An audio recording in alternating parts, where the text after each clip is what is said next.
सफ़ा नंबर 262 सूरह बनी इसराइल आयत नंबर 78। सूरह बनी इसराइल आयत नंबर 78।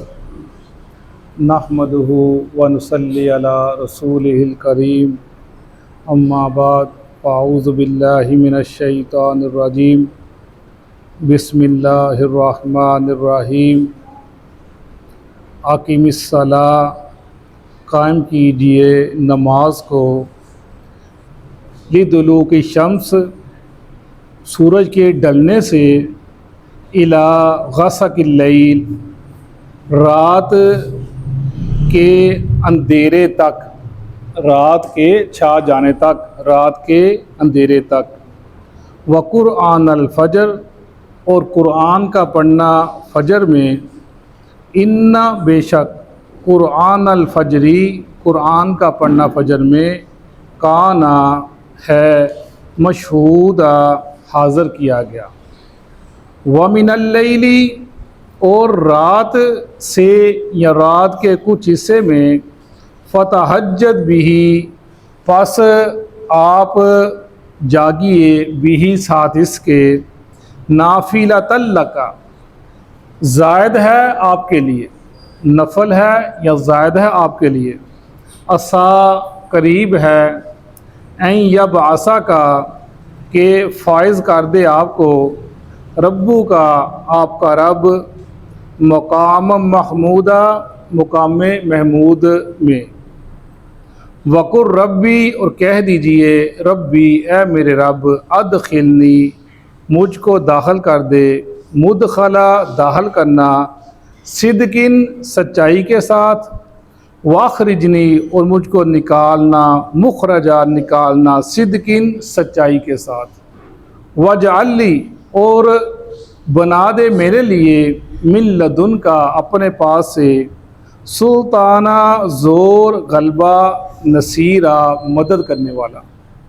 वकुल, और कह दीजिए, जा अल हक, आ गया हक, वज़हकल बातिल, और मिट गया बातिल, इन्नल बातिला, बेशक बातिल, काना, है, ज़हू का, मिटने वाला। सदक़ल्लाहुल अज़ीम।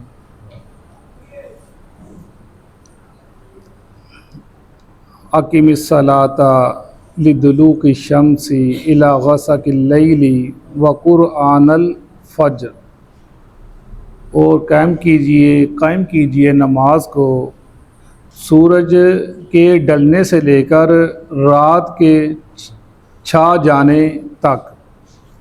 जैसा कि हमने पढ़ा कि मक्की ज़िंदगी के अंदर ये सूरह मक्की है कि रसूलुल्लाह सल्लल्लाहु अलैहि वसल्लम पर ज़िंदगी को काफ़ी तंग कर दिया गया, और कुछ जो लोग थे वो हबशा की तरफ हिजरत करके चले गए, और कुछ मदीना की तरफ चले गए, और रसूलुल्लाह सल्लल्लाहु अलैहि वसल्लम और कुछ साथी मक्का में रह गए।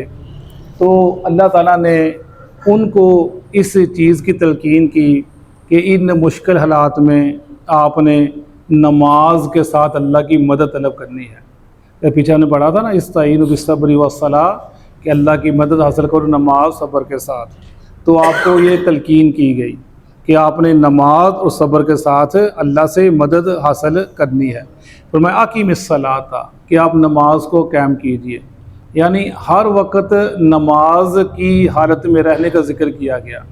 जैसे फरमाया रसूलुल्लाह सल्लल्लाहु अलैहि वसल्लम ने कि जब इंसान एक नमाज़ पढ़ता है और दूसरे के इंतज़ार में रहता है, वो नमाज में ही है। अक़िमिस्सला, कि जो इंसान हर वक्त नमाज के इंतज़ार में रहता है, गोया अक़िमिस्सला, वो हर वक्त नमाज कायम करने की सूरत उसकी बन जाती है। अक़िमिस्सला, आप नमाज को कायम कीजिए। लिदुलूकी शम्सी इला गसकिल लैल, ये नमाज के औकात का जिक्र कर दिया गया कि नमाज के औकात क्या क्या हैं। कुरान पाक के सराहत ये आ गई बात, और अहादीस में इसकी तफसील से सराहत है कि वो कैसे नमाज अदा करनी है। इसमें 4 नमाज जिक्र किया गया। लिदुलूकी शम्सी इला गसकिल लैल, यानी ज़ोहर, असर, मगरिब और इशा, इनके वक़्त क्या हैं। ज़ोहर की नमाज जो है उसका वक़्त सूरज के ढलने से लेकर तो यानी ज़वाल आफ्ताब से लेकर जब आदमी का साया उसके बराबर हो जाए, ये वक़्त है ज़ोहर का। ज़ोहर का वक़्त, ज़ोहर की नमाज का जो टाइम है वो क्या है कि सूरज के ढलने से लेकर जब आदमी का साया उसके बराबर हो जाए, ये ज़ोहर का वक़्त है, ज़ोहर की नमाज़ पढ़ने का वक़्त है। और असर का वक़्त जो है वो इंसान आदमी के साया उसके बराबर होने से लेकर गुरूब आफ्ताब का तक का वक़्त है, जिसको पढ़ना चाहिए, इंसान को नमाज़ पढ़ सकता है। और इसी तरह जो मगरिब का वक़्त है वो गुरूब आफ्ताब से लेकर शफ़क़ के गायब होने तक है। जब गुरूब आफ्ताब गुरूब होता है तो एक सफ़ेदी छा जाती है, सुर्खी छाती है, सुर्खी के बाद सफ़ेदी आ जाती है, फिर अंधेरा छा जाता है। ये वक़्त है शफ़क़ के गायब होने तक, मगरिब का वक़्त है। और जो इशा का वक़्त है वो शफ़क़ से गायब होने से लेकर आधी रात तक का वक़्त है। और जो फजर का वक़्त है वो तुलुए फजर से लेकर तुलुए आफ्ताब तक का वक़्त है, जो अहादीस के अंदर हमें इसका जिक्र मिलता है। और इधर ज़ोहर का और उसके बाद तुलुए आफ्ताब से लेकर अपना सूरज के ढलने का जो वक़्त होता है, ज़वाल का वक़्त होता है, उस वक़्त तक कोई नमाज फ़र्ज़ नहीं की गई। उसकी वजह यह थी कि जो सूरज की पूजा करते थे ना, सूरज की इबादत करते थे, हर दौर में सूरज की इबादत की जाती रही है, हर दौर के अंदर। तो जो उसकी इबादत करते थे उनका वक़्त यही होता था, जब सूरज चढ़ता था, जब सूरज पूरे आफ्ताब पे होता था, जब सूरज ढलता था, यानी ये ढलने का वक़्त होता था, तब ये लोग सूरज की इबादत किया करते थे, पूजा किया करते। इसलिए इस्लाम ने उनकी मुखालफत करते हुए इन औकात के अंदर कोई नमाज नहीं रखी। ज़ोहर की नमाज फरमाया तुम अदा करो, और रसूलुल्लाह सल्लल्लाहु अलैहि वसल्लम गर्मी के अंदर ज़ोहर की नमाज को आप उसको लेट करके थोड़ा पढ़ा करते। फरमाया ज़ोहर की नमाज को ठंडे वक़्त में अदा करो, क्योंकि ये जो गर्मी है, गर्मी की जो शिद्दत है, ये जहन्नम के बाप की वजह से है, इसलिए इसको लेट करके पढ़ा करो गर्मी के अंदर। और रसूलुल्लाह सल्लल्लाहु अलैहि वसल्लम इसको हमेशा यानी गर्मियों में थोड़ा लेट करके पढ़ा करते थे। वरना अहादीस के अंदर नमाज को अव्वल वक्त पढ़ना बहुत ही फजील का दर्जा रखती है। जैसे उम्मे फरवा कहती हैं कि किसी ने पूछा या रसूल अल्लाह कि सबसे अफजल अमल कौन सा है? फरमाया कि नमाज को अव्वल वक्त में अदा करना। इसी तरह अब्दुल्ला बिन अब्बास कहते हैं कि अल्लाह की खुशनुदी नमाज को अव्वल वक्त पढ़ने में है, और नमाज को आखिर में पढ़ना यह अल्लाह की तरफ से माफ़ी है। इसी तरह आयशा फरमाती हैं रज़ी अल्लाह तआला अन्हा कि रसूलुल्लाह सल्लल्लाहु अलैहि वसल्लम ने पूरी ज़िंदगी अव्वल वक्त में नमाज पढ़ी, सिवाय दो दफ़ा आपने पढ़ी आखिर में, लेकिन पूरी ज़िंदगी आपने अव्वल वक्त नमाज पढ़ी, और इसी हालत में रसूल दुनिया से चले गए। और इसी तरह एक और हदीस अली से वो हदीस मरवी है, वो फरमाते हैं मुझे फरमाया रसूलुल्लाह सल्लल्लाहु अलैहि वसल्लम ने कि जब नमाज का वक़्त हो जाए फ़ौरन उसको अदा करो, इस 3 काम जल्दी करो। जब नमाज का वक़्त हो इसको फ़ौरन अदा करो, और जब कोई फौत हो जाए उसको दफनाने में जल्दी करो, और जब कोई रंडा या रंडी हो जाए उसको शादी करने में फ़ौरन जल्दी करो। यानी ये 3 चीज़ जल्दी किया करो, हदीस पाक है। और ज़ोहर का वक़्त और उसके बाद असर का वक़्त, फरमाया असर की नमाज के बाद तुमने कोई नमाज नहीं पढ़नी, मना के रसूलुल्लाह सल्लल्लाहु अलैहि वसल्लम असर की नमाज के बाद।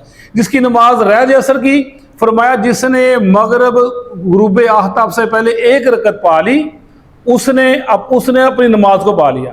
गुरूब आफ्ताब से 1 रकत पा ली, वो अपनी दूसरा रकत पूरी कर ले, उसने अपनी उस असर की नमाज को पा ली, नमाज पूरी कर ले। इसी तरह मगरब की नमाज के बाद रसूलुल्लाह सल्लल्लाहु अलैहि वसल्लम उसके अंदर आप जैसे बताया शफ़क़ तक वो उसका वक़्त है। और इशा का फरमाया रसूल आयशा फरमाती है रज़ियल्लाहु अन्हा कि रसूलुल्लाह सल्लल्लाहु अलैहि वसल्लम ने एक दफ़ा नमाज को इतना लेट किया, और फरमाया कि मुझे अगर शाक ना होता अपनी उम्मत के बारे के अंदर तो मैं इस नमाज को इसी वक्त पढ़ता, यानी आधी रात आप नमाज को लेके सुपर इशा की नमाज को। और ये आपका पसंदीदा अमल था इशा की नमाज को लेट करके पढ़ना। और सुबह की नमाज आप तुलुए फजर से लेकर तुलुए आफ्ताब तक, अम्मा आयशा से फरमाती है रज़ी अल्लाह तआला अन्हा कि जब हम नमाज पढ़ के चादर में लिपटे हुए निकलती तो कोई हमको पहचान ना सकता था। सुबह की नमाज के वक्त जब नमाज पढ़ के निकलती कोई हमको पहचान ना सकता था। इस तरह सहाबी फरमाते हैं जब सुबह की नमाज पढ़ के फारग होते तो हम एक दूसरे को पहचानते थे। इसका मतलब है कि सुबह की नमाज सुबह अंधेरे में पढ़ना सुन्नत है, कि लेट करके पढ़ना, लेट करते ही चले जाना, जो सूरज निकला रोशनी निकल आई, ये तरीका सही नहीं है। अव्वल वक्त नमाज पढ़ना बहुत ही फजीलत का बायस है। ये तरीके बताए गए, इस तरह सुबह की नमाज के बाद नफल पढ़ना, तुलुए आफ्ताब से पहले या नमाज के बाद, यह भी आपने मना किया गया, सवाए वो सुबह की सुनते रहे जो इंसान अदा कर सकता है। यानी ये तरीके बता दिए कि नमाज के वक़्त क्या है, औकात इसका जिक्र किया गया है। वह कुरान अल फजर, और सुबह की नमाज का जिक्र कुरान से किया गया, वरना हम जहाँ भी नमाज का जिक्र आता है वहाँ पर रुकू के साथ आता है, सुजूद के साथ आता है, लेकिन इधर कुरान के साथ सुबह की नमाज कुरान अल फजर, कि फजर की नमाज में कुरान को पढ़ना, ये बहुत ही अफजलियत का वो जो मुकाम है कि उस वक्त इसलिए कि इंसान सो कर उठता है और फ्रेश होता है और बहुत ही अच्छा वक्त होता है, इसलिए अच्छे वक्त को अच्छे काम में गुजारना ही सुन्नत तरीका है। इन सुबह कुरान पर ऐसे इसी तरह रसूल सल्लल्लाहु अलैहि वसल्लम सुबह की नमाज में 60 से लेकर 100 आयात की तिलावत किया करते थे सुबह की नमाज में, ये कुरान को पढ़ना, और ये बहुत ही अफजल अमल है। इन्ना कुरान अल फजरी कान मशहूदा, और बेशक जो कुरान का सुबह पढ़ना हाजिर किया जाता है, यानी ये पढ़ना इंसान हाजिर क्या किया जाता है, इंसान को एक मतलब सुकून मिलता है, इत्मीनान मिलता है, खुशी मिलती है सुबह की नमाज के वक़्त। और दूसरा कि इस वक़्त फरिश्ते हाजिर होते हैं सुबह की नमाज के वक़्त, उनकी ड्यूटी चेंज होती है, बदलती है, और सुबह की नमाज के अंदर फरिश्ते आते हैं मशहूदा, शाही नहीं कहा गया कि गवाही लगी, भाई मशहूदा हाजिर किए जाते हैं, वो फरिश्ते हाजिर होते हैं, और इंसान का वो अमालनामा जो अल्लाह ने रात का होता है और दिन वाला होता है, ये बदला जाता है, उसका जिक्र किया जाए सुबह की नमाज पढ़ना। व मिनल लैली फतहज्जद बिही नाफिलतन लका, और रात के कुछ हिस्से में जागते रहिए, बिही साथ इसके, किसके, कुरान के, नाफिलतन लका, ये जायद है आपके लिए, यानी तहज्जुद की नमाज अल्लाह के नबी रसूलुल्लाह सल्लल्लाहु अलैहि वसल्लम पर आप पढ़ते थे, फरमाया ये आपके लिए जायद है, लेकिन हमें ये मेरी उम्मत के लिए सुन्नत है। सुबह की नमाज, वितर और मसवाक, मेरे लिए फ़र्ज है सुबह की, यानी तहज्जुद की नमाज मेरी उम्मत के लिए सुन्नत है, अदा करे, लेकिन मेरे लिए फ़र्ज है। फरमाया रसूल सल्लल्लाहु अलैहि वसल्लम ने ये मेरे अबाउज यानी अंबिया का ये तरीका था कि वो तहज्जुद की नमाज को छोड़ा ना करते थे। फरमाया मिनल लैली फतहज्जब बिही नाफिलतन लका, ये सुबह की नमाज आपके लिए जायद है, वसा करीब है, यब आसा का रब्बू का मकाम महमूदा, कि फायज कर दे आपका रब आपको मकाम महमूद तक। ये जिक्र किया कि किस चीज़ का, कि जब क़यामत के दिन, फरमाया रसूलुल्लाह सल्लल्लाहु अलैहि वसल्लम ने कि मैं क़यामत के दिन बनी आदम का सरदार होऊंगा, मुझे इसमें कोई फ़ख्र नहीं है। क़यामत के दिन हमद का झंडा मेरे हाथ में होगा, मुझे इस पर कोई फ़ख्र नहीं है। और फरमाया कि क़यामत के दिन सब लोग जब मेरे पास आएंगे सिफारिश के लिए, तो मैं अल्लाह के यहाँ, अल्लाह के दरबार में, अल्लाह के अर्श के सजदा रेज़ हो जाऊंगा, फिर अल्लाह मुझे वो कलमात सिखाएगा जो मुझे नहीं आते, फिर मुझे कहा जाएगा उठिए, जो मांगेगा वो दिया जाएगा, जो आपको मुद्दा है वो कबूल किया जाएगा, अब जो सिफारिश करेगा आपकी सिफारिश कबूल की जाएगी, पर फिर मैं उठूंगा, फिर मैं सिफारिश करूंगा, उसका जिक्र किया गया। मकामा, कि खड़ा किया जाएगा, खड़ा होने वाली जगह, महमूद तारीफ किया गया, और उस वक्त अल्लाह के नबी की लोग तारीफ करेंगे और अल्लाह के नबी अल्लाह ताला की हमल बयान करेंगे उस वक्त। ये मकाम, इसको मकाम महमूदा, वो आपकी सिफारिश, वो उसका जिक्र किया, मकाम महमूदा, आपको उस मकाम पर खड़ा कर दिया जाएगा। तो ये नमाज के औकात, नमाज का पढ़ना और तहज्जुद का पढ़ना, और ये रात की नमाज 11 रकत। अम्मा आयशा फरमाती रज़ी अल्लाह अन्हा कि रसूलुल्लाह सल्लल्लाहु अलैहि वसल्लम की नमाज रमज़ान में और गैर रमज़ान में हमेशा आप 11 रकत ही अदा किया करते थे, यही सुन्नत तरीका है। और उम्र अल्लाह के नबी ने अपनी ज़िंदगी में 3 दफ़ा इस 2 या 3 दफ़ा नमाज को अदा किया जमात के साथ, फिर आप नहीं आए ताकि कहीं मेरी उम्मत में ये फ़र्ज ना हो जाए। और उसके बाद उमर फ़ारूक ने वही बिन काब को मस्जिद नबवी के अंदर खड़ा किया और कहा कि तुम इस जमात के लोगों को नमाज पढ़ाओ। यानी ये सुन्नत तरीका भी है और सहाबा कराम का तरीका भी है। 11 कदा पढ़ना, नमाज को कायम करना, औकात में पढ़ना, पहले वक्त में पढ़ना, तहज्जुद की नमाज पढ़ना और तहज्जुद में कुरान का साथ देना, ये सब इस चीज़ का हमें जिक्र किया, बताया गया है। अल्लाह ताला हमें इन मामलात पे ये जो बताया गया अमल करने की तौफीक अता फरमाए। सदक़ल्लाहुल अज़ीम। औज़ु बिल्लाहि मिनश शैतानिर रजीम। आकिमिस सलाता, कायम कीजिए नमाज को, लिदुलूकी शम्सी, ज़वाल आफ्ताब से इला गसकिल लैली रात के छाने तक व कुरआन अल फजर और कुरआन का पढ़ना फजर में इन्ना कुरआन अल फजरी बेशक कुरआन का पढ़ना सुबह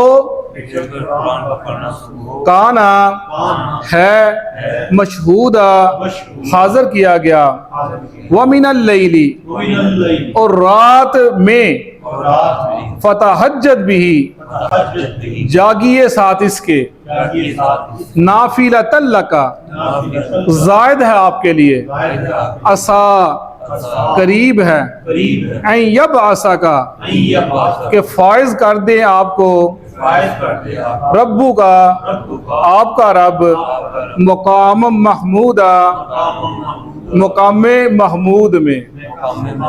सदक़ल्लाहुल अज़ीम।